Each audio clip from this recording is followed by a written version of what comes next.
اعوذ باللہ من الشیطان الرجیم، بسم اللہ الرحمن الرحیم۔ نماز سے فراغت کے بعد نمبر 1، نماز سے فراغت کے بعد بلند آواز سے اللہ اکبر کہیے۔ نمبر 2، پھر 3 مرتبہ استغفر اللہ میں اللہ سے بخش طلب کرتا ہوں کہنا چاہیے۔ نمبر 3، پھر اللہم انت السلام و منک السلام تبارک یا ذا الجلال والاکرام کہیے۔ اے اللہ تو السلام ہے، تیری ہی طرف سے سلامتی ہے۔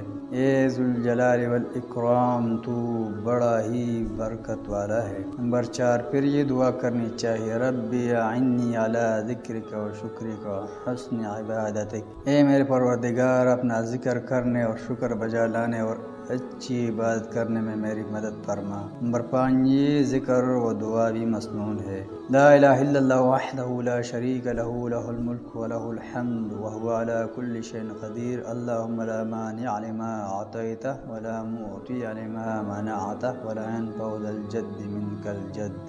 اللہ کے سوا کوئی معبود برحق نہیں، وہ اکیلا ہے، اس کا کوئی شریک نہیں، اسی کی بادشاہت ہے اور اسی کے لیے تمام تعریفات ہے اور وہی ہر چیز پر قادر ہے۔ اے اللہ، تیری عطا کو کوئی روکنے والا نہیں اور جس سے تو روک لے اسے کوئی عطا کرنے والا نہیں، اور کسی دولت مند کو اس کی دولت تیرے عذاب سے نہیں بچا سکتی۔